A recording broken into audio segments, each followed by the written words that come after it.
Good evening. I am interviewing Mr. Stephen Curtis this afternoon, who will be discussing filmmaking with us. How are you, Mr. Curtis? Doing great, thanks. Perfect. Would you care to go over some questions with us?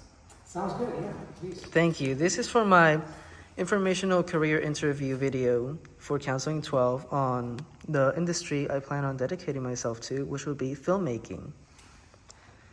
Question number 1 for us today is, what is a typical day like in film directing? So great question because, it's one thing that I love about the industry, that there is no typical day. And, Good. one day you can be, tweaking the script, because, like, let's say, there's a particular location that doesn't really fit what you've written, but it's close, so you have to, work with your team and collaborate, which is something that I love to do, and figure out what's going to work best for the scene and best serve the material. So you'll be talking with your art department, production designer about your vision, because a lot of it ultimately it's the director's job to fulfill his or her vision, to fulfill their vision of what they ultimately see and feel for the project. So you're going to talk with your art department as far as how you want things designed, how you want the look, how you want the feel. Talk with camera. What kind of shots you want, with the shot list, with the storyboard. So you're working with the storyboard artist, you're working with your director of photography. It's a very, you really run the show, so everybody is looking for your vision, and costume department as well. It's really something that I could talk hours about, because it's so much to do, and it depends which day and which issue you're trying to tackle that day. One more thing that I did want to mention is a shooting schedule. It's always complicated. It involves the production department, director of photography. There's so many issues that you have to iron out, because you're working 12-hour days and trying to get everything to fit in. And that little time slot, I know it seems like a long time, but if you're a filmmaker, 12 hours is not a lot of time. I see. Time seems to be very essential. Yeah. Our second question for you is, what skills would you say are required for a person interested in being a film director? Well,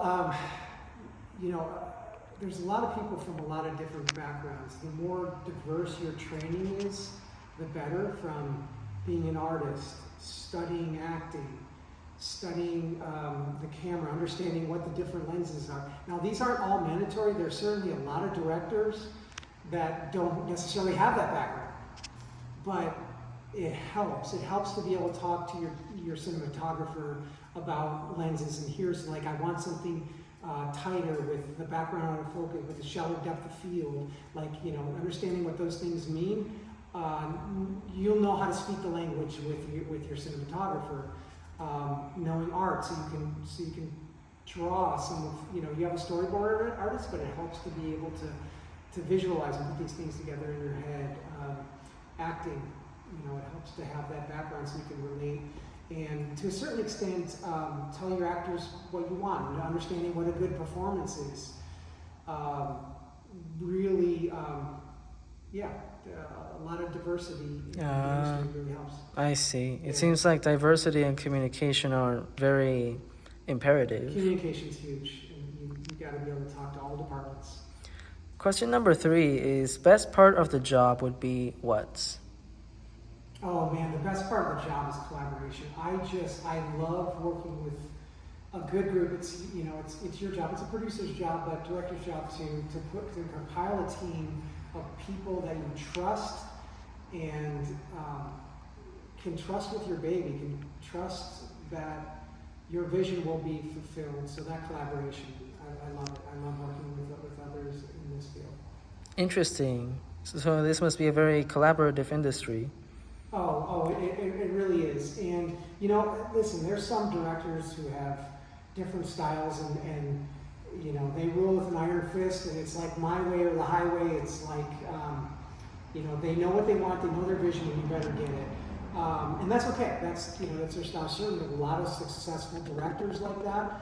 But then there's others like me who just love to collaborate. I love to trust other people's opinions, and I think it's very important to keep such an environment that you let people know it's okay to tell me or to correct me. I encourage that. Now, ultimately, it's going to be the director's decision. I make it clear, it's going to be my decision, but I really do want that input. And a lot of times, I'm going to go with what my cinematographer might say or my art director might say about a particular look on something, But you ultimately have to be able to convey that vision. Understandable. Mm-hmm. Yeah. What would you say for question number 4 is the worst part of the job, Mr. Curtis?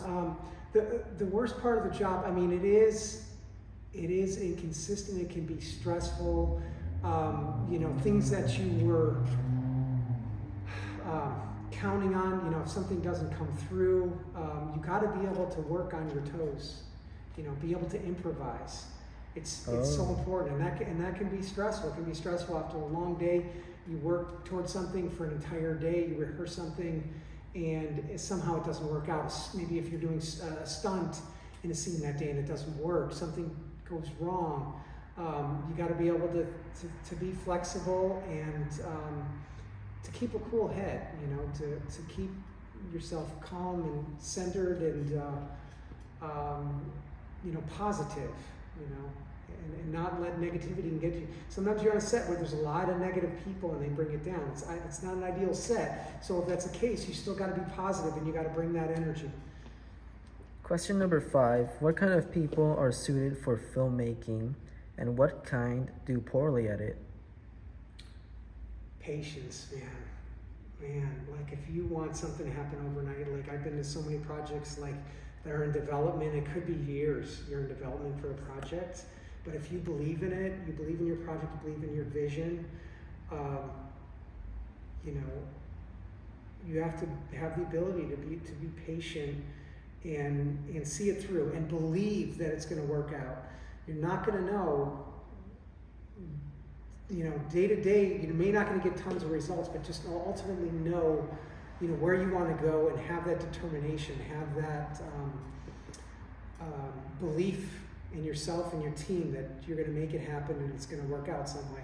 Sometimes the budget isn't there what you need, and you still got to be able to be creative and let it and allow it to unfold and avoid frustration, because frustration can kill you. If you're kicking yourself one day, this is not going to work. Screw it. Yeah, you're going to fall flat in your face. But if you can, stand back and be patient and trust yourself and trust your team, you'll be all right. I see. Question number 6. How much of a group effort is filmmaking and how to navigate good communication dynamics with your team? Yeah. See, that's, everything I've already been talking about how crucial that collaboration is. And that's why you need to be a communicative person, and be open to, in my opinion, being open to others' opinions. And they may not see something the way you see it, and ask them why. Well, what do you see? Here's what I'm seeing. Tell me what you're seeing. And I've been swayed by, I've totally transformed ideas that I've had because of that, because of my team has brought something to my attention, and you have to be open to that. I feel it's crucial. It certainly seems so. What would you suggest to rookie filmmakers seeking to find an entry job in the industry? So like I was saying, I was getting at before about, the diverse nature of the industry and your training.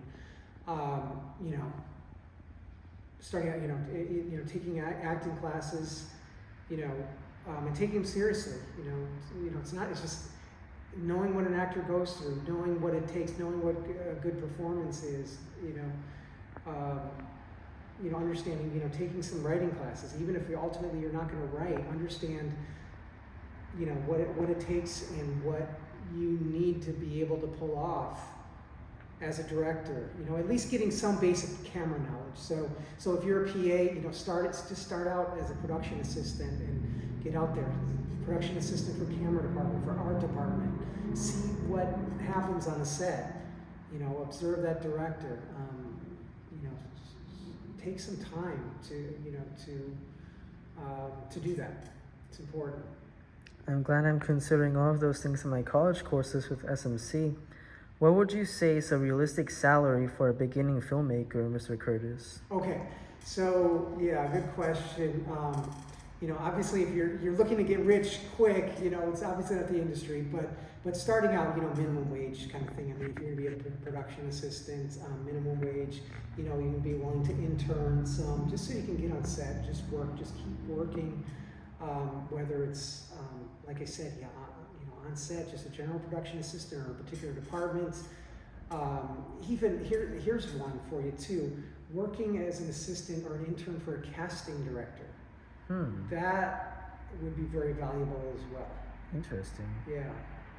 Why so? For a casting director, is that what you're asking? Yeah. Yes. So again, seeing like the casting and what that's like, what submissions are, getting a feel for what good auditions are like, because you know I've spent tons of hours.